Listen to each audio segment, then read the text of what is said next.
Most exciting thing from the gaming perspective, Star Wars Jedi Fallen Order. The first official reveal trailer for Respawn's new game. With no microtransactions. Oh, did you hear about that? What a weird... Speaking of messaging. All right, like, it's like, cool, but that's like your lead. So here's the exact framing. So there's a EA Star Wars account on Twitter.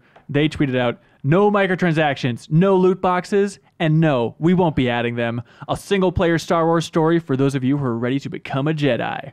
All right. Yeah, so at Star Wars Celebration in Chicago this last weekend, Vince Impella was up on the Star Wars show stage. Yeah. And he just said, yeah, it's a single-player Star Wars story with no microtransactions, no multiplayer. And the crowd went bonkers for those 2 points. And I just sat back and I was like, this is where we're at.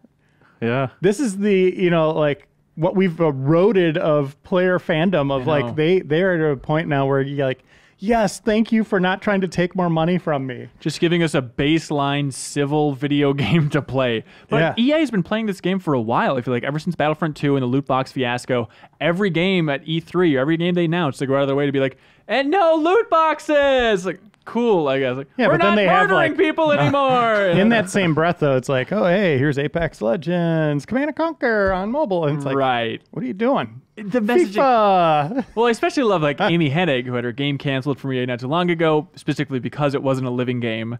And that's where EA wanted to focus. Yeah. I think she said as much. Yeah. Okay. I also heard other things, like it was like the scale of it was just out of control. Right. But anyways, she basically had a reaction of like, what the hell? What the hell, EA? Yeah. Like, our game gets canned, but Respawn can do no wrong. And it is just like a good reminder of how much oomph in the industry really means. Like, Respawn is just a golden child right now. It's like EA is like, hey, let them do whatever the hell they want. Visceral, he had some clunkers in there towards the end, so let's go ahead and put our thumb on you and really squish you out of existence here. I mean, it's not that easy. I mean, they're probably looking at milestones, budgets, where they're at, the pipeline, all that stuff, trying to figure out exactly what's working, what's not. And Respawn, I mean, they've just been a hit maker, right? Like, every game haven't they released do, that much, but it's a lot of talent in that studio. Titanfall 2, before that, Call of Duty, Apex Legends. Even if it lacks in commercial success, like it's like reviews they make very good games. Yeah, I mean, just going off Titanfall 2 and Apex Legends alone, forgetting Titanfall 1, if you want to, it's still just like, okay, that studio is unbelievably top tier. Let them do what they want to do. And apparently they wanted to make this single-player Star Wars story with the director of God of War 3 at the helm. On Unreal. I'm so happy. So you interviewed Stig and also Steve Blank from Lucasfilm. Yeah. It was an interesting interview, and I'm so happy that you slipped in that one quick question about what engine are you making this on? It was very much just kind of under the breath, like Unreal. Yep. I was like, okay. And why is it interesting, Reiner? Well, they work with Source Engine, and then, I mean, there's two parts to this.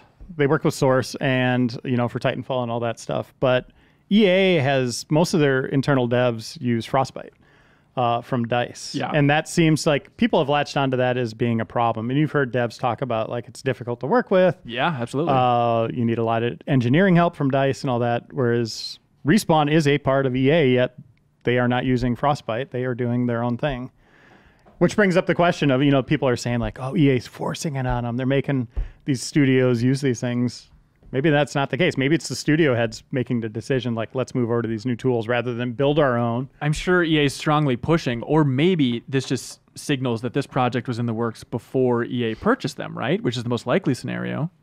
I don't think so, because EA got the rights for Star Wars. Yeah. Right. So that's true. Yeah, who would, unless they were being licensed out by EA to work on a Star Wars? Yeah, that I don't know. Could Very be. confusing. Or it could have been a different game they were working on that was similar in concept. I think that's likely. Or maybe it was just like a technical decision. It's like we want actors in this. We want recognizable actors in this game, and Unreal is better at rendering like a face.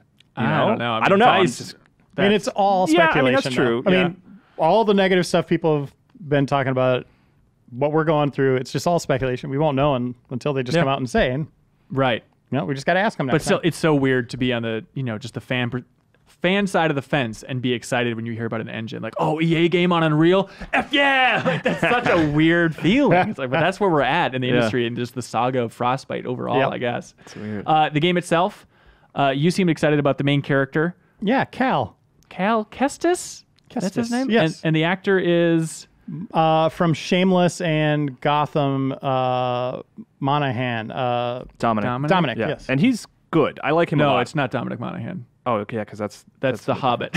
Oh yeah, it's not the Hobbit. Anyways, it's Mr. Last week was a Gotham. long time ago. Yeah, but he's good. Like, I like him. I think that's exciting. I watched a lot of Shameless, and he was fantastic in that show. I haven't watched a ton of Gotham, but I think that's cool. Like, he's a good actor, and I'm excited to see him in it. I had this reaction where on the podcast we're talking about there's got to be some boot to drop, some shoe to drop here with this game. It sounds too good. The idea of just like a nice single-player Star Wars game from Respawn. What's it going to be? I saw that trailer and I was like, there it is. Main character's a dweeb. Got it. Like, I didn't like the look or feel like he did not seem compelling. It's a little dweebus.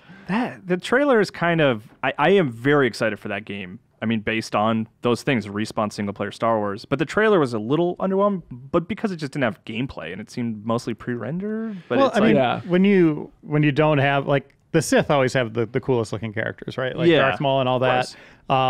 But Jedi, unless you have that kind of attachment to them, like Luke Skywalker, Obi-Wan Kenobi, you have Liam Neeson playing Qui-Gon or Sam Jackson playing Mace Windu. You know, they're immediately kind of cool, but when you kind of peel back all that, they're just kind of normal. You know, like the Jedi are kind of the weaker bunch of Visually, the Force-sensitive beings in the universe. Well, and visually they're like wearing robes at least in the prequels. Then this, because he's a Jedi in hiding, he can't even do that. So he has to wear the outfit of some dumb worker on a starship, you know? Or they could have gone an alien species, you know, that would have been cool. been interesting. Wouldn't you have preferred like a Twi'lek or something? Yeah, I mean, seriously, yeah, probably. That'd be neat. Yeah. You know, break free from another white human Jedi. Like, we just had Force Unleashed. I immediately started thinking about that when I was watching it, when he's running on the walls and all that.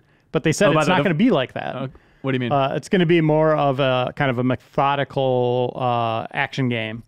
So it's not Prince of Persia with lightsabers. No, it's going to be easy to pick up and play, but there'll be some depth. You know, it's going to be more about timing and stuff like that, not just like wailing on buttons, it sounds like. It was funny that of course, it's a Respawn game, and they're going to remind you by having wall running in the reveal trailer for their Star Wars game. It's like, okay, maybe they wanted to emphasize some aspect of gameplay, but that's just like such a fun standout thing for that team. It got me excited. I was like, into it. Yeah. I also I like the premise a lot of just like a Jedi in hiding. I think that's interesting. I like that. Yeah. The Dark Times is a really interesting period because after Return of the Jedi, Revenge of the Sith. No. After Revenge of the Sith. It's right. When Emperor Palpatine executes Order 66 and all the clones and everybody turn on the Jedi and they're wanted now, you know, dead or alive, like take them out. Yeah. So they all go into hiding or fight to the death, basically. So Cal is one that's in hiding, and he's adopted this life of kind of working on this mining planet where they're tearing apart these ships using these big, kind of huge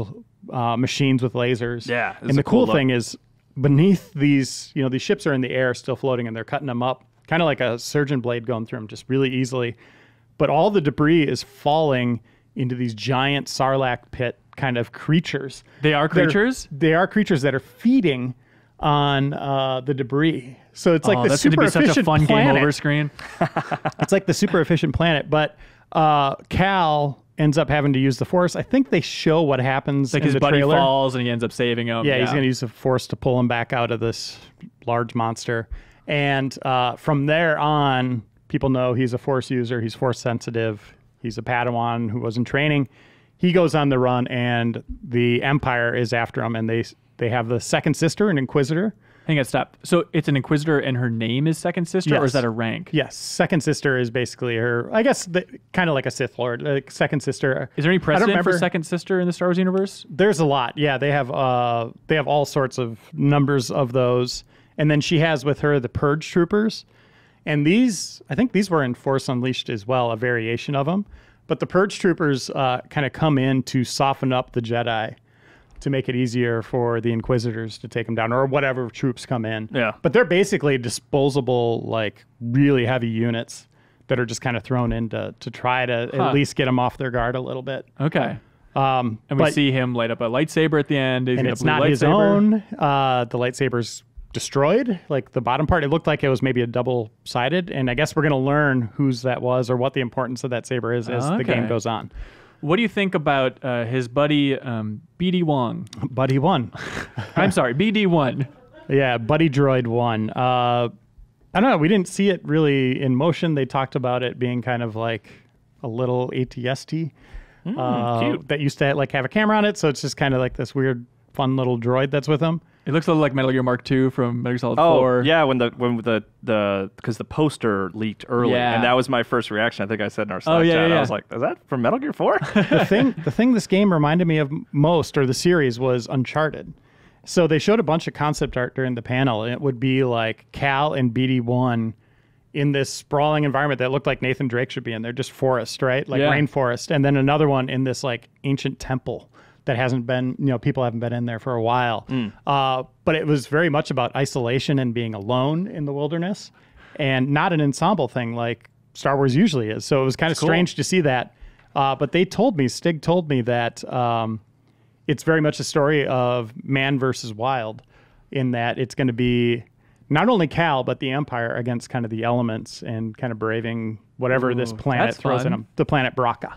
So the entire game takes place on Brock, or just Don't starts know. there? He wouldn't tell me that. Okay. Yeah. By the way, you say this single player Star Wars game reminds me of Uncharted. Amy Hennig's just punching through her hat like Ross Perot in The Simpsons. Like, "Argh!" It got so frustrating. But all right, I guess if you have to But I mean, choose seriously, one. if you look at that concept art, it's like, Yeah. I see an inspiration point. Right.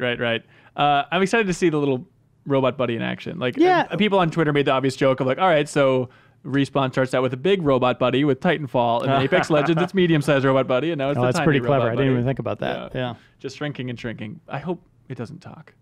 It's not going to talk, right? It just has to whistle, right? And then just subtitles through the entire game? No, I mean, they never do that for R2.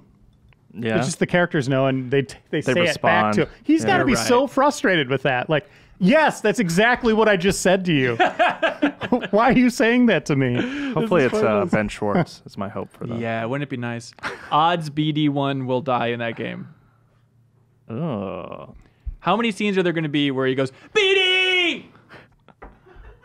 I don't know. He seems pretty calm and collected dude. All right. Three. Three. I'm Correct. going with three Yes, BBs. yes. Screamed with one tear. Yes.